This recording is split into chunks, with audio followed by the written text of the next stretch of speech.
Então, meus irmãos, nós vamos ler a palavra. Hoje, você tem que considerar com oportunidade especial. Vamos ler então o Salmo, capítulo 127. Capítulo 127 do livro de Salmo, e o versículo de número 1.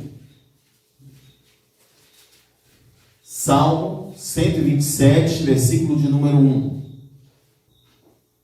Então está escrito assim: se o Senhor não edificar a casa, em vão trabalham os que a edificam. Se o Senhor não guardar a cidade, em vão vigia a sentinela. Pode sentar, meus irmãos. Nós precisamos abrir nosso coração para o Senhor, porque a palavra de Deus é um grande ensinamento para todos nós. E a palavra de Deus vem nos dizer nessa noite que o Senhor é aquele que edifica, é aquele que guarda. Lemos esse texto exatamente essa informação. O pedreiro, ele vai construir a sua casa, ou a casa de alguém, e ainda assim, com toda a habilidade que ele precisa ter, a capacidade que é nata daquele que edifica uma casa, ele precisará da bênção de Deus para que essa casa seja terminada e para que ela permaneça de pé. E basta lhe faltar o entendimento, ele fará o pior daquilo que deveria ter sido feito. O mesmo ocorre. E aqui temos que entender a mentalidade bíblica, porque o salmista está falando do seu tempo, onde a cidade era protegida por muralhas que eram muros poderosos, e ainda tinha um guardião, que era o sentinela, que ficava para observar qualquer coisa nova que acontecesse ao redor daqueles muros. O Senhor disse: também, se eu não guardar a cidade, vai ser em vão o trabalho do sentinela. Essa palavra vai ser aplicada aqui no contexto da família. Eu quero dizer a vocês que a família é uma ideia de Deus, e todo trabalho que tem que ser feito da nossa parte, enquanto filho, enquanto pai, mãe, precisará ser feito, mas quem colocará o tempero para que essa comida fique boa é o Senhor. Mas observe uma coisa: Deus não despreza o trabalho do sentinela, nem deixa de fora a capacidade do pedreiro. O que o texto quer dizer é que Deus fará aquilo que o homem não pode fazer. E isso se aplica completamente ao casamento, que, aliás, o casamento é um tema a ser tratado em todas as instituições, não somente na igreja, pelo próprio governo, porque tem sido um alvo de um ataque terrível. É um alvo que tem sido ameaçado e muitas vezes destruído por conta de tantos inimigos da família. Se a família tem inimigos, nós devemos observar então que é algo muito importante a família. A família é importante porque ela é, sem dúvida, a maior instituição já existente na face da terra. É a família. Por isso a família é um alvo do inimigo. E nós precisamos então nos atentar ao que está acontecendo e construirmos ou reconstruirmos, em alguns casos, a ideia de família a partir do conceito bíblico. Voltarmos à Bíblia e entendermos o que Deus quer para a família. Quando uma pessoa resolve se casar, e aqui quando eu digo pessoa, eu falo do macho, da fêmea, é uma decisão totalmente de consentimento das partes, tanto do homem quanto da mulher. E casamento, do ponto de vista de Deus, é o casamento de um homem e de uma mulher, e não um casamento homossexual. Também o casamento envolve apenas duas pessoas. Nós chamamos de homem e de mulher. Não pode ser um homem, várias mulheres, uma mulher e vários homens. É um homem e uma mulher. É assim que Deus fez. É assim que Deus quer.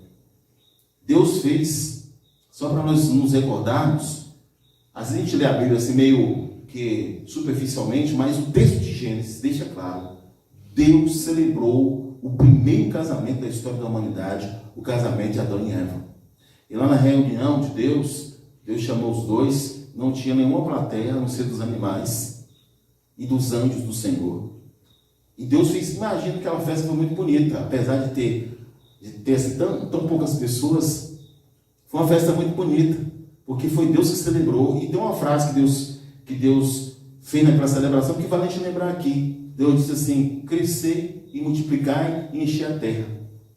Casamento é também para ter filhos, a exemplo das poucas exceções que existem.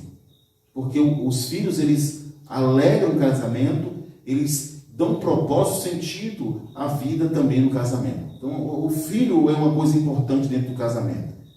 A propósito de termos as responsabilidades que esse filho trará dentro desse contexto da família. Também vale dizer, irmãos, que sobre o casamento, Deus, ele tem, com certeza, no seu coração, tido muita preocupação com o que ocorre na terra. Porque aquele casamento, seja cristão ou não, com base no que nós conhecemos da história, ele já foi muito mais visto como sagrado. Hoje o casamento tem sido muito banalizado e muitas vezes até hostilizado, no sentido de tratá-lo como uma instituição sagrada.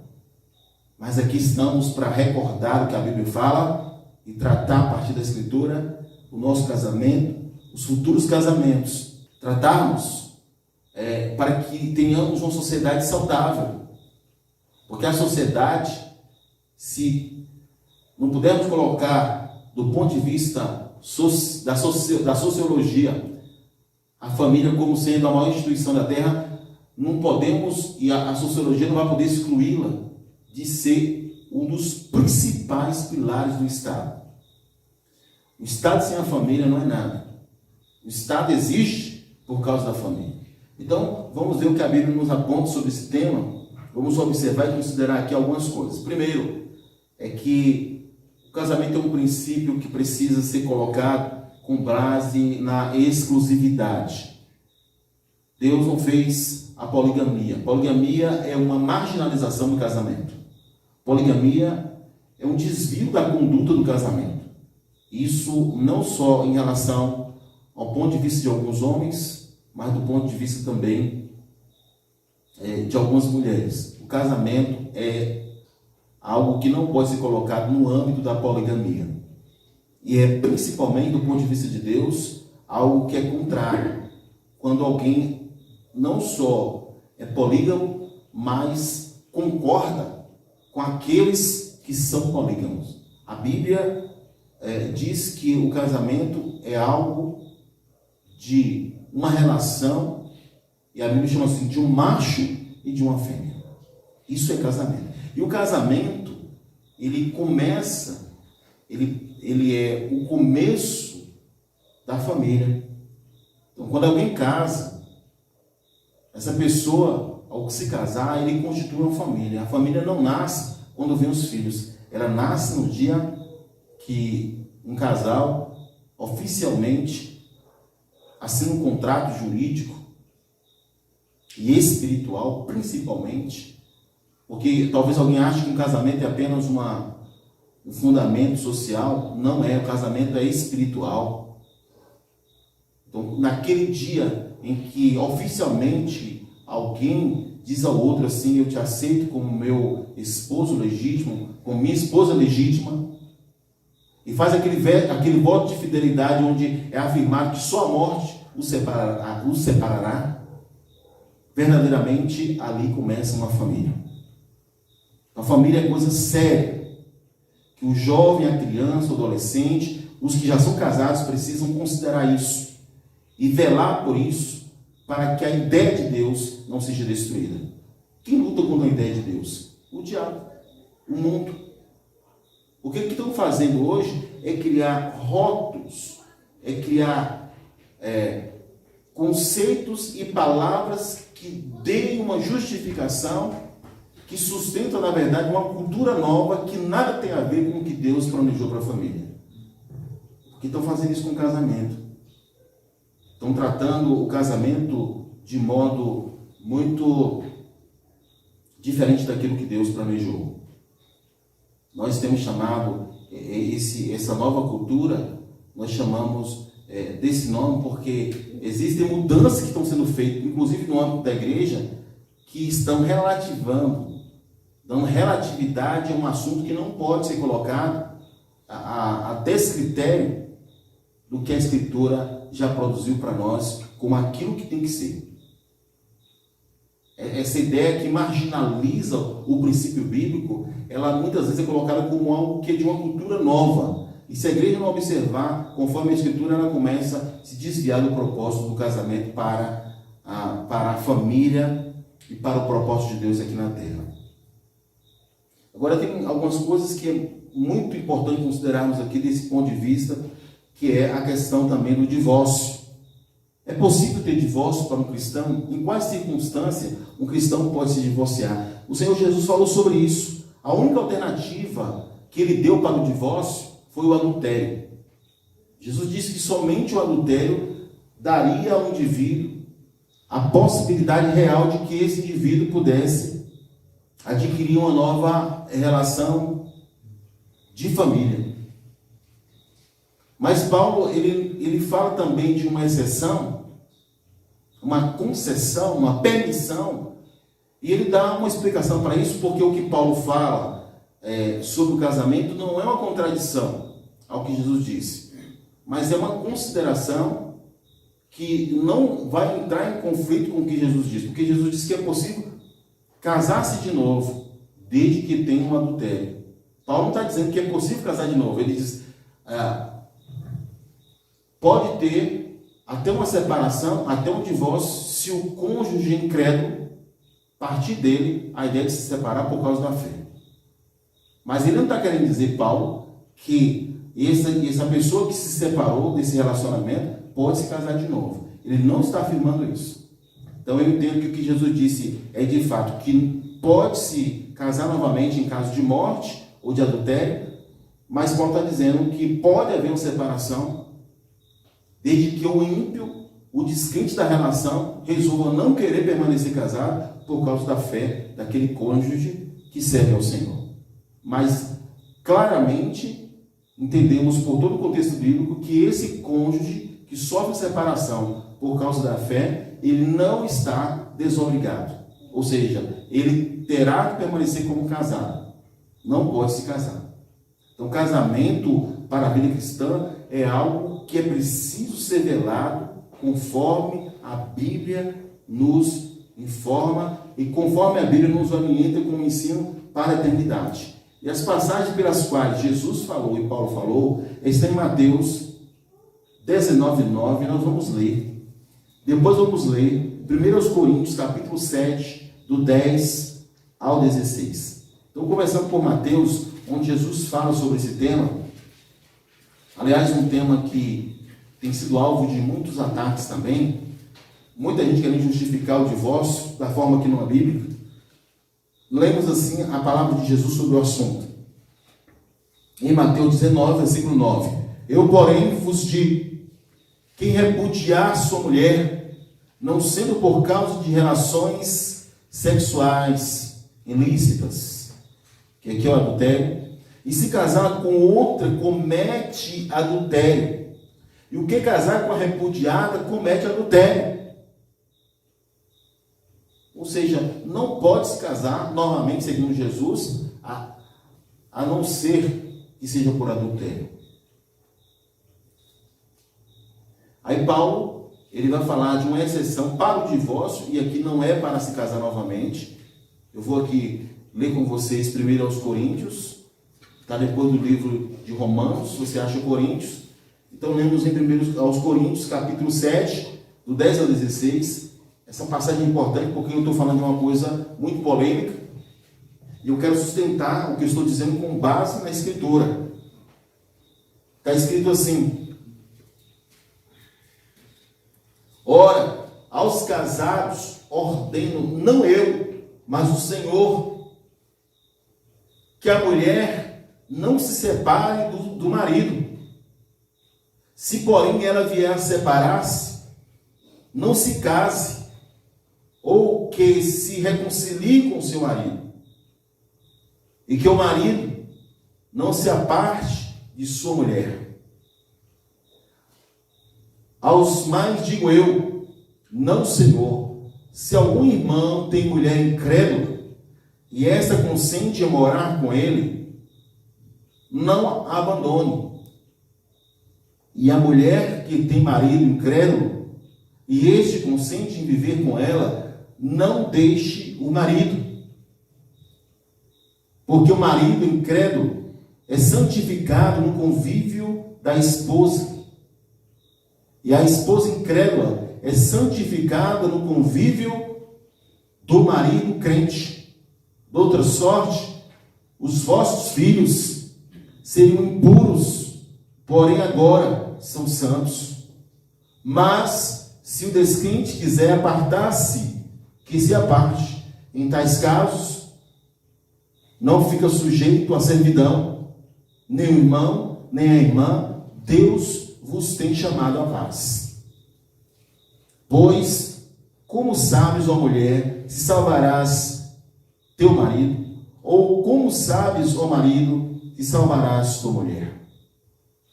Esse texto é bem claro sobre uma possibilidade de divórcio, considerando que aqui o cônjuge que sofre a separação não está livre para se casar, sendo o caso não estamos relacionados ao adultério. Então, mas o pastor dá uma palavra assim que expresse algo mais aberto sobre esse tema divórcio. Poderíamos dizer assim, que existem situações especiais em que é permitido o divórcio, além do que Paulo afirmou aqui. Já viu aquela cena da mulher que uma semana o olho dela está inchado, a outra semana o outro olho está inchado, o dente está quebrado, o nariz está arrebentado, o marido já disse que vai empurrar para o terceiro andar, do quarto andar, que vai afogá-la. Situação especial. Tem muitas situações que ocorrem que, infelizmente, a porta de emergência, infelizmente, é o divórcio. Mas eu vou dizer uma coisa para vocês aqui. O que está acontecendo em relação a esse tipo de casos são poucas situações. Eu penso dessa forma. O que está acontecendo em relação ao número de divórcios tem relação em usar a conveniência em lugar de usar a verdade e a escritura. E a igreja não pode ir nessa pegada. O mundo é coordenado por uma mente que não é de Deus, mas nós somos a palavra e é inadmissível um cristão se separar. A não ser que ele tenha um motivo, que seja uma situação muito especial, pela qual ele tenha que realmente se separar do seu cônjuge. Agora, a outra questão que a Bíblia trata, que é séria demais, e que nós temos que pontuá-la aqui, é a questão do adultério. O que é o adultério? O adultério é quando uma pessoa se relaciona sexualmente com uma outra pessoa, casada ou não casada, desde que uma das partes seja casada. E nessa situação há o adultério. E a Bíblia condena isso de todos os tempos. Isso não é uma doutrina apenas moral, ela é ética, ela é espiritual, ela é eterna. É tanto que no Antigo Testamento, em muitos casos, a pessoa era queimada, a pessoa apanhada de adultério era queimada. E Deus disse assim, muitas vezes a Israel, por causa da infidelidade espiritual, que comparava Israel como uma mulher adúltera. De tão sério que é a questão do adultério. E tem gente que parece que não tem observado esse princípio. Mas para não ficar só nessa questão do tema em si, casamento, eu quero trazer alguns pontos aqui que eu considero eles importantes para essa noite aqui, onde nós estamos falando da palavra de Deus para vocês. Quero falar primeiro do dever do marido, dentro da relação conjugal. O marido, segundo a Bíblia, deve amar a esposa. O marido tem deveres em relação à esposa. E esses deveres ele deve desempenhar da melhor forma possível. Eu digo assim, que há uma promessa, há uma garantia de Deus sobre a vida desse homem, em tornar ele próspero e honrado dentro do relacionamento, como também torná-lo bem-sucedido, se ele de forma devida cumprir, desempenhar os seus deveres em relação à sua esposa, em obediência à palavra do Senhor. Agora, sobre amar a esposa, eu digo assim que é um desafio que Deus deu ao homem. Porque eu vou dizer uma coisa para você com toda honestidade. Quando você está namorando, tanto o homem se brinda muito, quanto a mulher. Quando você está noivo, a mesma coisa. Só que quando a gente casa, a gente fica muito transparente. E é nessa questão que a gente percebe que o parceiro, o cônjuge, tem muitas falhas. Não é tudo aquilo que a gente imaginou que era. E muitas vezes a gente não tem a leitura, a maturidade de lidar com isso conforme deveríamos lidar. Como se outro relacionamento fosse a pessoa perfeita para a sua vida. E não é verdade. Eu digo assim, se um homem casar com 10 mulheres, ele vai perceber que todas elas são imperfeitas. Não existe mulher perfeita. Talvez o mais exigente, ele não chega ao nível da sua própria mulher. Quem já viu aquela pessoa que é muito exigente? Sou exigente demais, muitas vezes, ele é o próprio problema da relação. Então, a Bíblia ordena que um homem ame a sua esposa. E amar não é apenas de palavra. Amar é construção, em que no dia a dia você produz para a sua esposa a oportunidade de fazer com que ela se sinta amada por todas as oportunidades que a vida vai trazer para você. Aquela velha frase que nós dizemos nos casamentos, né? Na saúde, na pobreza, na riqueza, em qualquer que seja a situação, está pronto para construir essa relação, né? Está pronto para investir nessa relação. É muito bonito quando o homem investe na mulher. Que quem vai colher o saldo vai ser o próprio homem, é algo realmente especial. Quanto mais você investir no seu relacionamento, mais você terá retorno do seu relacionamento. Ame a esposa, e você vai estar conforme a palavra do Senhor.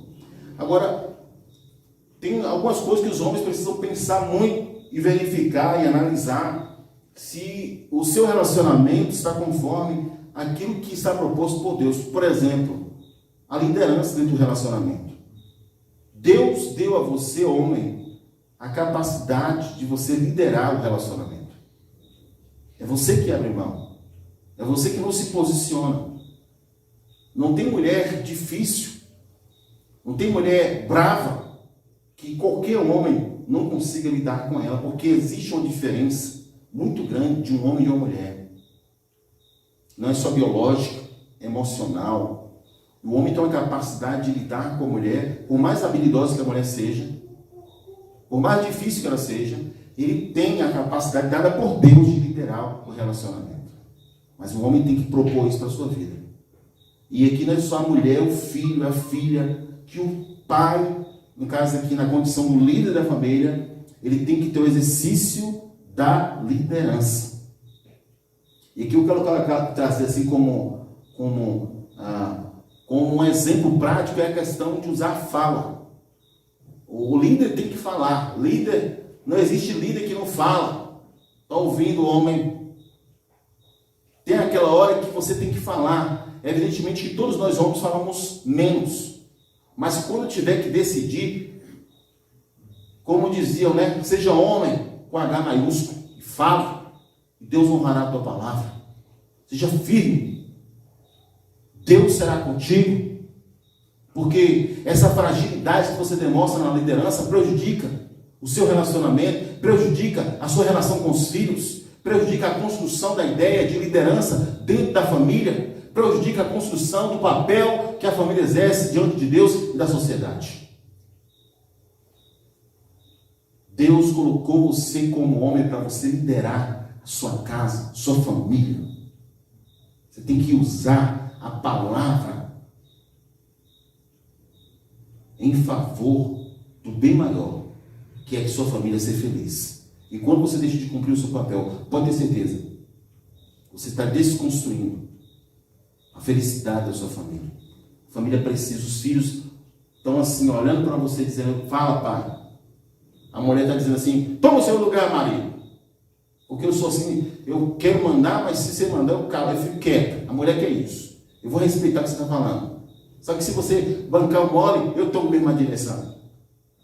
Tem mulher que não é fácil, vocês sabem disso. Se o homem for não tomar realmente uma posição, fica difícil ele exercer a liderança. Agora,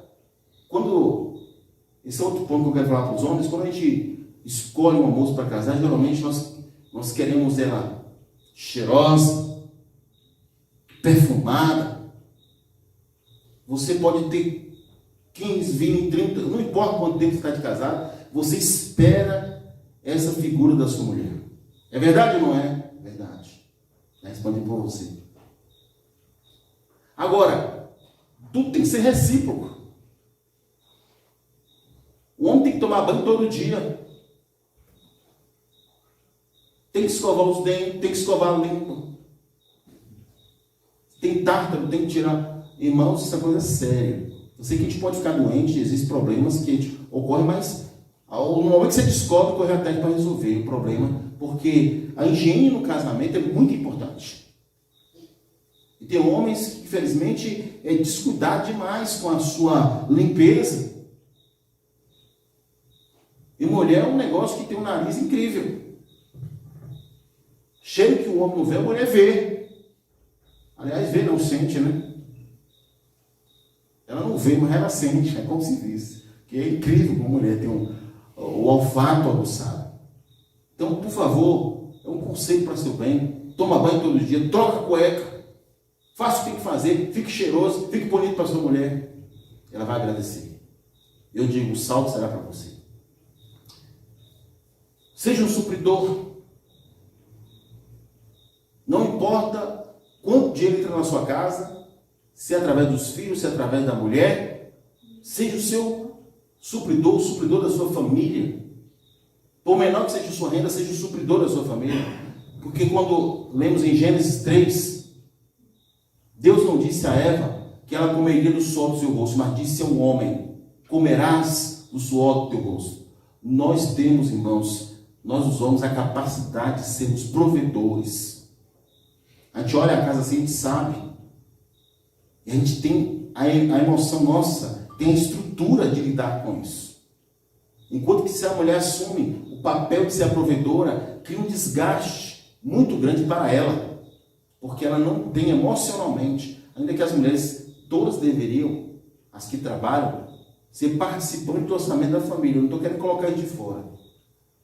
Mas eu quero dizer que a base de tudo, no que diz respeito à provisão do lar, é do homem. Deus deu para o homem essa capacidade. E não só a capacidade, mas Deus dá a condição do homem poder resolver essa questão. E outro aspecto do homem como dever é o de amparar. Às vezes a gente não tem ideia o que é um amparo que a gente traz para a família. O homem não tem casa, a mulher vai dormir com os filhos só, ela se sente segura. O homem tem casa, ela se sente segura. Porque o homem é, para ela, a figura de proteção.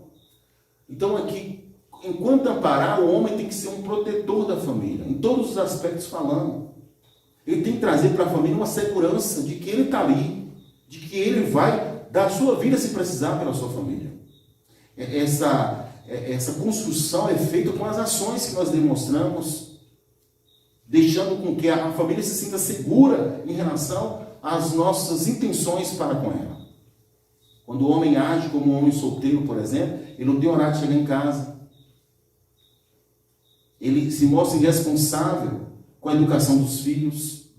As famílias se sentem desamparadas. Aquele homem bebum, né? A família se sente desamparada. Você entende que Deus te deu a condição de você amparar e por que você é importante nessa condição? Eu vou falar com vocês, irmãos, que estão aqui. E aquelas que me ouvirão. Você também tem um papel dentro do relacionamento que é muito importante.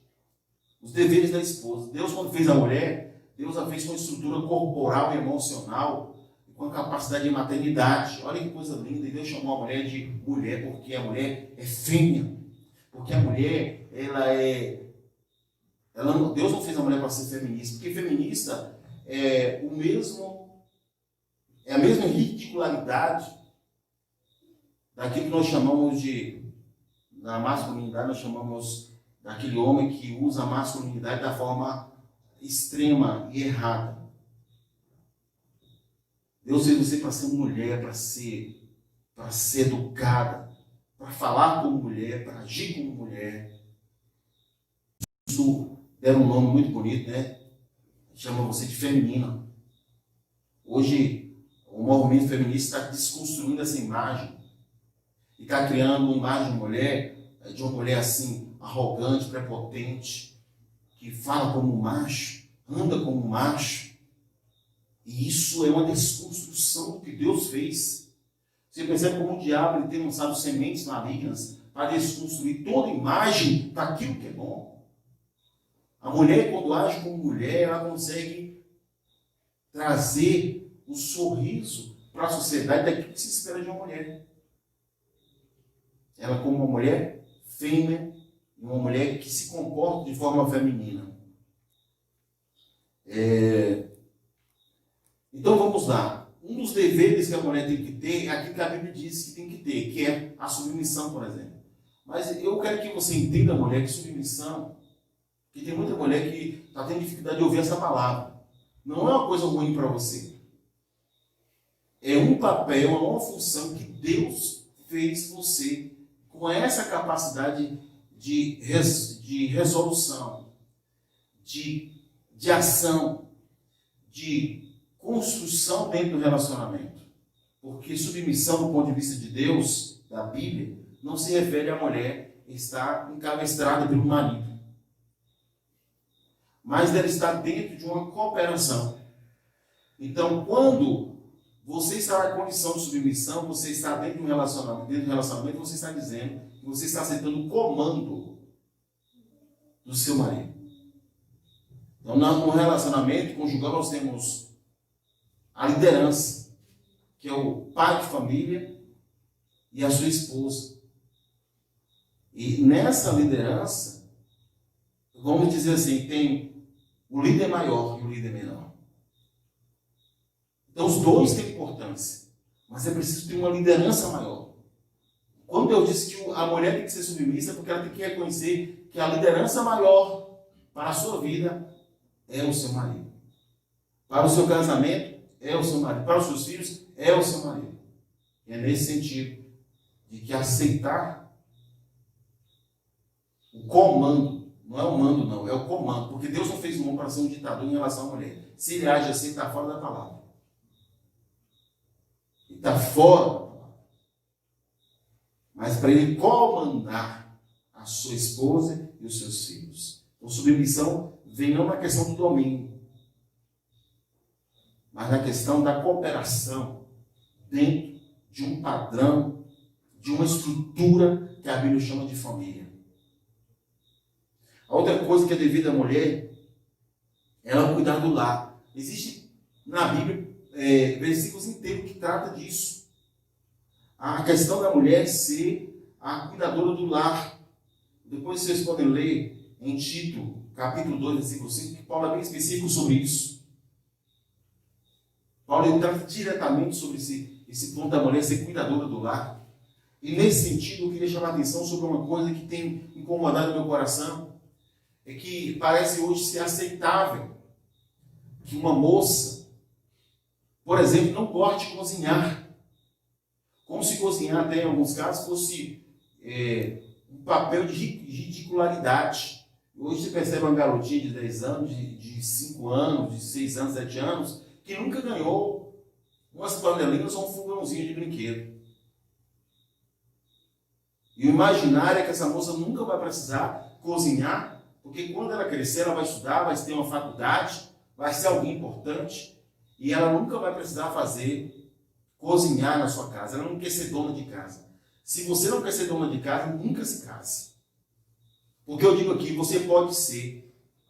Eu vou colocar como exemplo aqui no âmbito da polícia. Você pode ser capitão, que é um oficial de polícia de alta patente, dentro da casa, dentro do relacionamento. Você é esposa, e você é mãe, e você é uma dona de casa. Você está entendendo? Lá fora você pode até dar ordens aos seus subordinados. Dentro de casa, você está subordinado ao seu marido. Você tem uma construção dentro da sua casa e que você não poderá fugir dessa obrigação. Porque senão a família vai ser destruída. Então toda mulher deve saber cozinhar, sim. Porque ela pode ter 5, 10 empregados na casa dela. Ela tem que saber cozinhar até mesmo para ela poder gerenciar a sua cozinha. E não somente isso, mas tem um momento que o seu marido vai querer que você cozinhe para ele. Se nós estivermos de acordo com a palavra, nós acertaremos o caminho. A mulher tem que aprender a cozinhar sim. Isso é importante para o relacionamento conjugal. E não fica de fora. A Bíblia também ordena que a mulher, depois você lê Tito 2, 4, versículo 5, no 5, ensina que a mulher tem que ser dona de casa. No versículo 4, diz que ela tem que amar os filhos do marido. Tito 2, 4 e 5. Porque tem mulher que também não ama o marido. Eu sei de uma história de um homem que ele tinha sérias dificuldades porque a mulher não amava ele. Pensou, eu creio que quando socorre é pior do que o contrário. Quando a mulher não é amada pelo marido. É terrível um negócio desse, porque mulher é um negócio assim, que ela é tudo ou não é nada, dentro de um relacionamento. Agora, amar é uma decisão também. A gente aprende a amar. Porque nós amamos por quê, para quê. Então, você ama por causa de Jesus, por causa da palavra, porque você já está no relacionamento, porque Deus disse que o seu relacionamento é sagrado. Peça a Deus que, você que não tem amor pelo marido, peça a Deus amor pelo seu marido e ama o seu marido. É assim, difícil de absorver que uma mulher crente pense assim. Inclusive que uma mulher de um pastor pense assim. Que a mulher de um missionário pense assim. E não enxergue na Escritura esse mandamento de amar. Amar é algo que está em todo o projeto da Escritura Sagrada. E começa na família.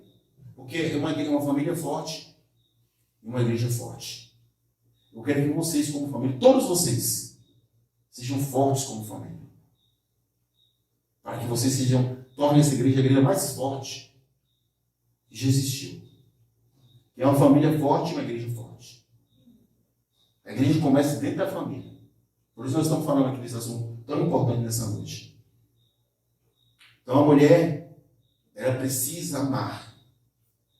Eu sei que o nosso tempo aqui é curto, mas eu quero falar um pouquinho sobre o papel dos pais em relação aos filhos. No momento em que você decide ter filhos, e é bíblico que você tenha filho. Porque hoje tem uma outra... O que eu estava falando da questão das culturas que têm aparecido. O mundo está pregando uma cultura hoje em que o indivíduo, depois de casado, ele não resolve ter filho. Ele resolve ter um cachorro, um gato, para suprir a necessidade emocional que ele tem dessa relação de pai e filho. Mas considerando que aqui somos a igreja e que temos que considerar isso a partir do conceito bíblico, você também tem que amar o seu filho e criá-lo. Não pode deixar para a avó, para o avô, para o tio, para a tia. Eu não posso falar todos os problemas que eu ouço, mas o que eu ouço de problema tem a ver com a falta de estruturação, de relação de pai com filhos. Às vezes um filho se torna bandido porque ele não teve estrutura familiar. Ele foi mais jogado na rua do que construído dentro de casa.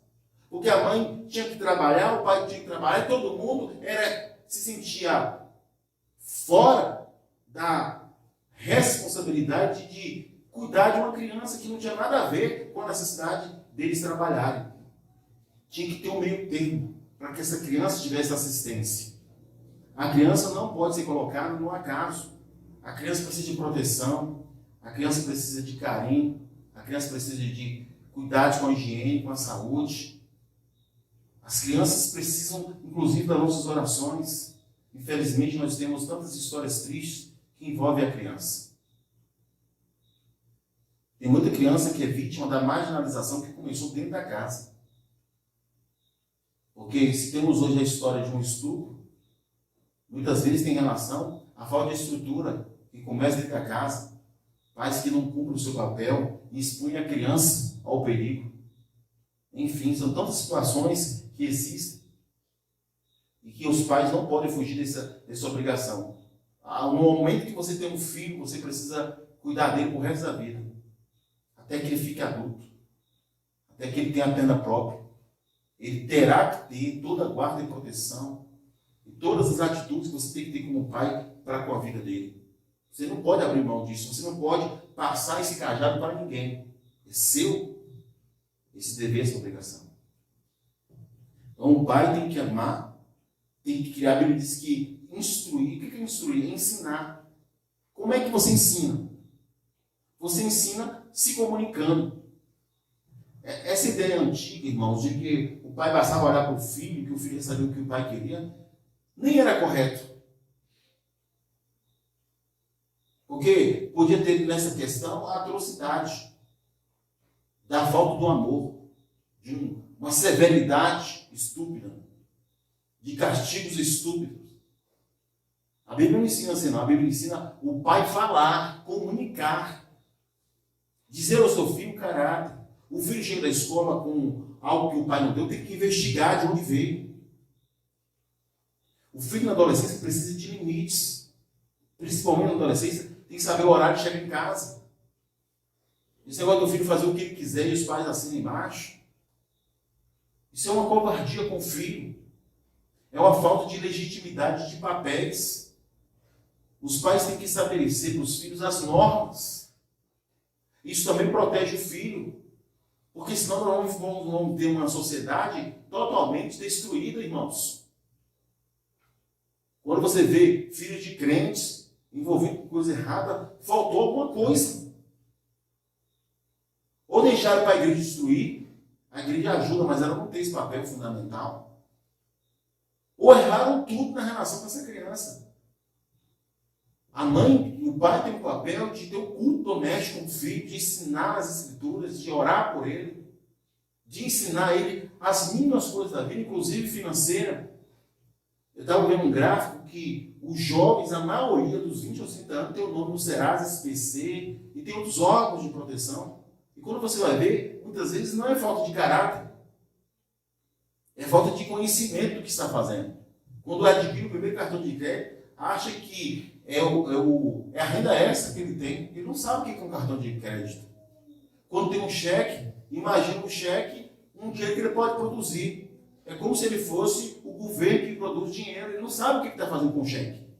E aí nós temos um país derrotado por falta de educação emocional. Porque quando você lida com finanças, eu quero dizer algo para você. Você lida com emoção.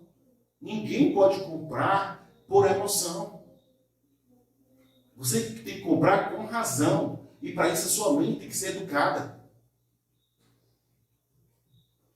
Não pense que seu filho tem uma bola de cristal na cabeça dele que ele vai saber o que você pensa. Você tem que dizer, olha, é assim que funciona. Dá exemplo, dá parâmetro. Mostrar a consequência de um erro. Que pode levar anos para se consertar. Que produz desgastes irreparáveis até. Então, pai, mãe tem um papel de ensinar, de disciplinar também. Essa ideia colocada pelo mundo, que eu falo que é a cultura nova,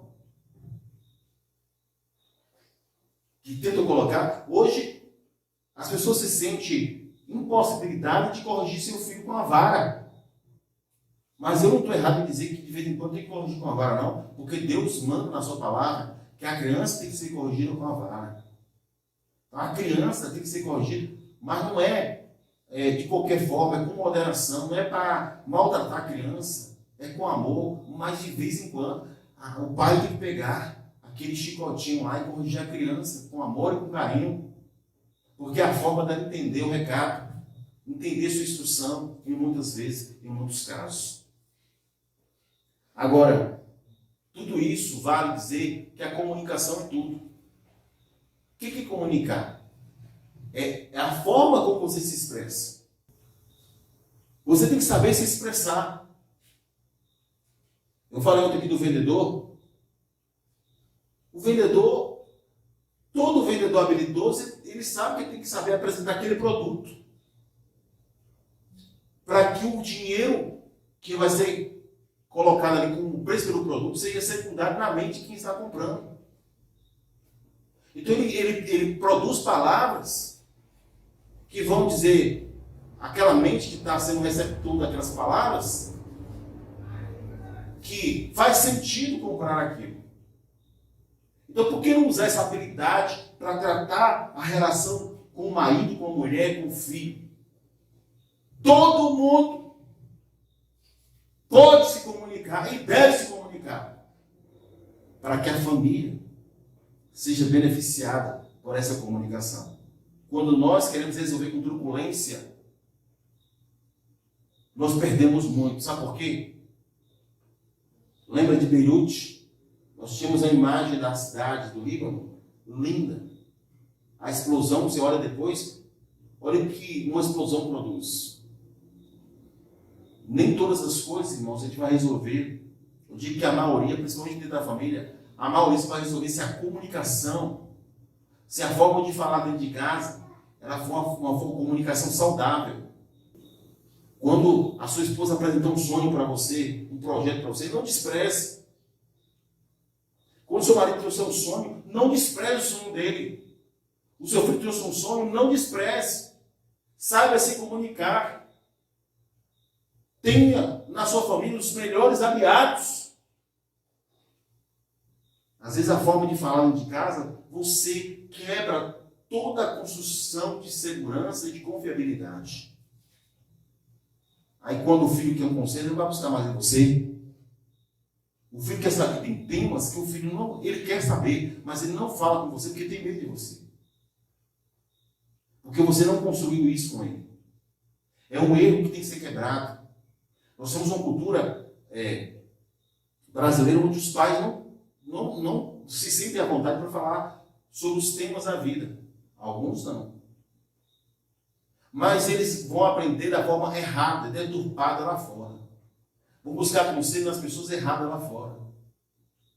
Se a nossa comunicação melhorar, irmãos, nós vamos ter sim um país melhor. O Brasil precisa de homens melhores, de mulheres melhores. Isso vai começar com cada criança que for tratado da forma totalmente saudável na sua comunicação. Deixa eu falar aqui rapidamente com vocês sobre um pouco do dever dos filhos. São 3 palavras que elas vão definir para mim hoje aqui algumas coisas que são importantes da relação dos filhos com os pais. A primeira palavra é a palavra amor. O filho tem que amar os pais. A segunda palavra é a palavra honrar. Os filhos têm que honrar os pais. A terceira palavra é a palavra obediência. Os filhos precisam obedecer os pais.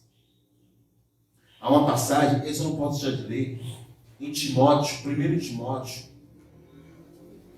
Esse texto de 1 Timóteo é um texto onde Paulo exorta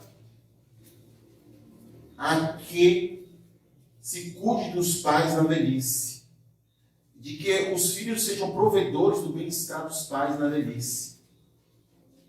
Então lemos em 1 Timóteo capítulo 5, os versículos 4 e 8. 1 Timóteo 5, versículo 4 e 8. Mas,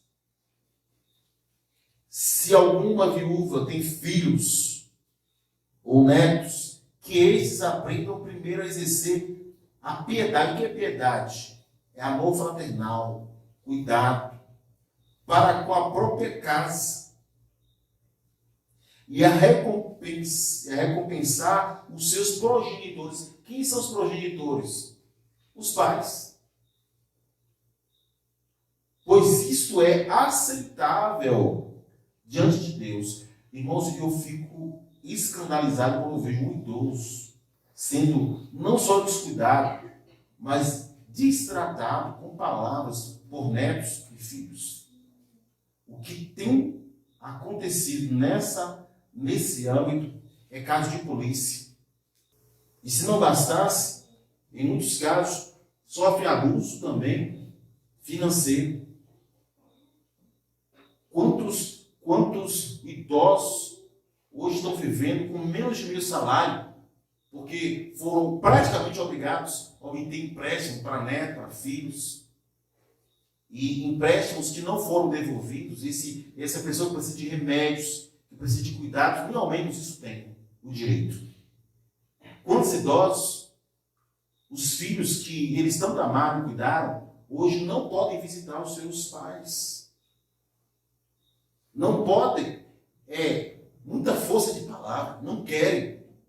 Não se sente na obrigação de cuidar dos seus pais. Não querem gastar tempo com eles. Não querem dedicar-se a eles. Porque hoje tem os seus próprios filhos, seu próprio marido. E se escondem debaixo dessa capa falsa. Mas diante de Deus, todos vocês que me escutam, ou que me escutarão, que não têm cuidado do seu pai e da sua mãe, na sua velhice, vocês estão em pecado. E a vara de Deus vai estender sobre vocês. Então eu leio também aqui, em 1 Timóteo capítulo 5, versículo 8, da seguinte forma. Ora, se alguém não tem cuidado dos seus, e especialmente dos da sua própria casa, tem negado a fé. E é pior do que o descrente. Essa palavra é dura. Mas isso é uma palavra de Deus. Nosso pai nunca, nossa mãe nunca vai deixar de ser nosso pai e nossa mãe. Então temos que cuidar deles, principalmente na velhice. E cuidar envolve muita coisa. Não é uma coisa só. Eu fico feliz aqui quando eu vejo, aqui na igreja tem bons exemplos, sabia disso? Pessoas que têm um idoso, mas eu vejo os filhos cuidando muito bem dos seus pais. Isso eu fico feliz, mas infelizmente já conheci situações em que crentes, que se dizem cristãos, não se sentem na obrigação de cuidar dos seus próprios pais, seus progenitores, mas se sentem obreiros. Falam como se fossem as pessoas mais embaixadores de Cristo na terra, sem saber, ou ignorando, o couro que Deus vai dar neles, na hora que Deus resolver castigá-los por conta da sua negligência com os seus progenitores. Você é adolescente jovem, criança, você tem a obrigação de obedecer aos seus pais. Quando estiver debaixo do teto do pai, fale mais baixo que seu pai. Respeite o seu pai. Respeite a sua mãe. Hoje o filho diz respeito à mãe e o pai fica calado. Não. Chega para ele e diga assim, ó pai, você está me ouvindo? Fala baixo com a sua mãe. E se meu filho gritar com a mãe dele, eu grito com ele na hora. Nem espera ela gritar. Entendeu? Que tem que ter obediência e respeito aos pais, ser sério. Você sabe como é que você corrige um filho sobre isso? Não é só no âmbito da relação com o pai e filho, não. É na sociedade. O menino chega da escola, você vê que é pura sagacidade da mente dele. Fala mal do professor. E ele tenta trazer para o pai a ideia de que o professor não significa nada, o pai aceita. Seu filho diga assim, ó, respeite seu professor. Quem não respeita o professor. Está acontecendo uma coisa tão estranha no mundo, que hoje as pessoas não respeitam mais o juiz, o advogado, o professor, o médico. Eu não sei onde é que isso vai parar. Mas você sabe onde isso começou? Na família. Porque os pais ignoraram o seu papel de instrução, colocaram a responsabilidade para outra pessoa fazer e não cumpriram a obrigação de tratar o seu filho.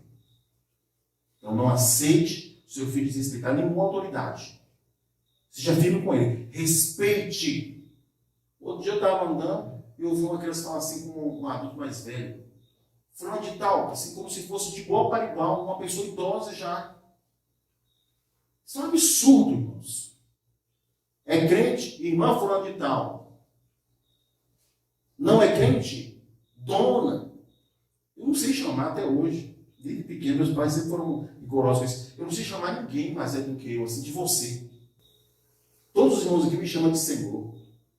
Porque eu sou pastor, às vezes até mais velho do que eu. Mas os que são mais velhos do que eu, nunca chamo de você. Eu sempre chamo de senhora, de senhor. Porque eu não estou dando o que a pessoa não merece, não. É o que é de direito. É o que é bíblico, o que é sólido, o que é de Deus. Porque ou a gente constrói uma sociedade sana, ou vamos ter um país, um estado, um país, um mundo totalmente autodestrutivo. Quando nós vemos a corrupção e outros problemas que poderíamos apontar aqui, a base do todo problema foi lá na família. Porque eu aprendi na minha casa, por exemplo, que nada que não me pertence, nem mesmo uma agulha eu devo ter. Então hoje eu sou adulto e eu não quero um centavo de alguém que não me pertence. Isso começou na minha casa. A dureza com que meus pais trataram esse assunto. E graças a Deus que os meus irmãos, eu tenho mais 2 irmãos, eles também são muito honestos. Eu nunca ouvi dizer que eles pegaram alguma coisa de alguém. Então é isso, irmãos, é uma coisa que se aprende dentro de casa. Os pais têm que ser sinceros nesse compromisso de tratar os seus filhos. Então eu quero considerar aqui ainda 3 coisas. Mas antes vou dizer para vocês que são cristãos, mantenham a sua família no altar de Deus. E 3 coisas importantes que eu quero considerar aqui. A primeira coisa é que o divórcio que nós tratamos aqui, ele tem que ser apenas uma questão de sobrevivência, uma porta de emergência, e não uma conveniência. Segundo, que todo casal deve buscar sabedoria do alto. Em 2 Reis, capítulo 6, versículo 6, diz que Eliseu ordenou ao ferro do machado que tinha caído no fundo do rio, que ele subisse para cima e flutuasse. E conforme a palavra do profeta, que foi a palavra de Deus, o machado flutuou. Não tem natureza que Deus não possa mudar. Peça a Deus sabedoria do alto, que não está nos livros. E você saberá dirigir bem o seu casamento, a sua casa, a sua vida.